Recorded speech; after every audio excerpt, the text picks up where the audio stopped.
To new TV Telugu. ఇప్పుడు AP top 10 చూద్దాం.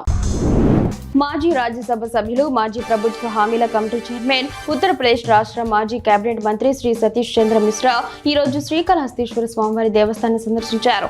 ఆయన రాహుకేతు సర్పదోష నివారణ పూజలో పాల్గొని అనంతరం శ్రీ స్వామి అమ్మవారిని దర్శించుకుని ప్రత్యేక ఆశీర్వాదాలు పొందారు. ఈ సందర్భంగా ఆలయ కార్యనిర్వహణాధికారి శ్రీ వెంకటేశ్వరులు ఆయనకు ఆలయ మర్యాదలతో స్వాగతం పలికి స్వామివారి తీర్థ ప్రసాదాలు, శేష వస్త్రాలు అందజేసి సత్కరించారు. మార్కాపురం జిల్లా పొదిలిలోని ఓ కళ్యాణ మండపంలో ప్రింట్, ఎలక్ట్రానిక్ రిపోర్టర్లు ఏకగ్రీవంగా కమిటీని ఎన్నుకున్నారు. అనంతరం ప్రమాణ స్వీకారోత్సవం జరిగింది.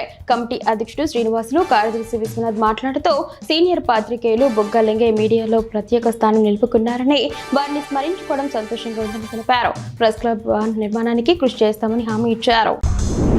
రాజోలు చిరు పవన్ సేవా సమితి ఆధ్వర్యంలో స్థానిక జడ్పీ బాలుర ఉన్నత పాఠశాలలో తైక్వాండో క్రీడాకారులకు కిట్లు పంపిణీ చేశారు. ఇటీవల ప్రదర్శించిన పెద్ద సినిమా బెనిఫిట్ షో ద్వారా వచ్చిన మొత్తంతో ఈ కిట్లను సమకూర్చినట్లు సమితి అధ్యక్షుడు గుండాబత్తుల తాతజీ తెలిపారు. ఈ కార్యక్రమంలో ఉప ఎంపీపీ ఇంటివల్లి అనంతరాజు, కోళ్ల బాబీ తదితరులు పాల్గొన్నారు.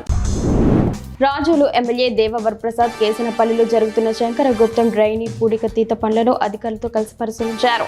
మొత్తం 8 కిలోమీటర్ల మేర చేపట్టాల్సిన పనుల్లో ఇప్పటివరకు 2 కిలోమీటర్లు పూర్తయ్యాయని అధికారులు తెలిపారు. మిగిలిన పనులను నాణ్యతతో గడువులోగా వేగంగా పూర్తి చేయాలని ఎమ్మెల్యే ఆదేశించారు. ఈ పనులు పూర్తయితే రైతులకు, స్థానికులకు నీటిపారుదల పరంగా ఎంతో ప్రయోజనం చేకూరుతుందని ఆయన పేర్కొన్నారు.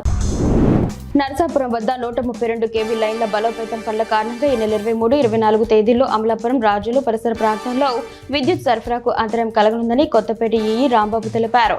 రాజులు సబ్స్టేషన్ కు అమలాపురం ద్వారా విద్యుత్ మళ్లిస్తున్నందున 23న ఉదయం 8 గంటల నుంచి 11 గంటల వరకు, 24న ఉదయం 8 గంటల నుంచి మధ్యాహ్నం 1 గంట వరకు పవర్ కట్ ఉంటుందని వెల్లడించారు. ప్రజలు ఈ విషయాన్ని గమనించాలని కోరారు. కొత్త వలస పంచాయతీ రాజన్న కాలనీలో చెత్త డంపింగ్ యార్డ్ తరలించాలని గ్రామస్తులు చేపట్టిన నిరసన నేటికి 80వ రోజుకు చేరింది. జనసేన నాయకులు సన్యాసి నాయుడు మాట్లాడుతూ 80 రోజుల నుండి నిరసన చేస్తున్నప్పటికీ అధికారులు, ప్రజాప్రతినిధుల్లో చలనం లేకపోవడం దారుణమని మండిపడ్డారు. అధికారులు సత్వర చర్యలు తీసుకోకపోతే ఆందోళన ఉధృతం చేస్తామని హెచ్చరించారు.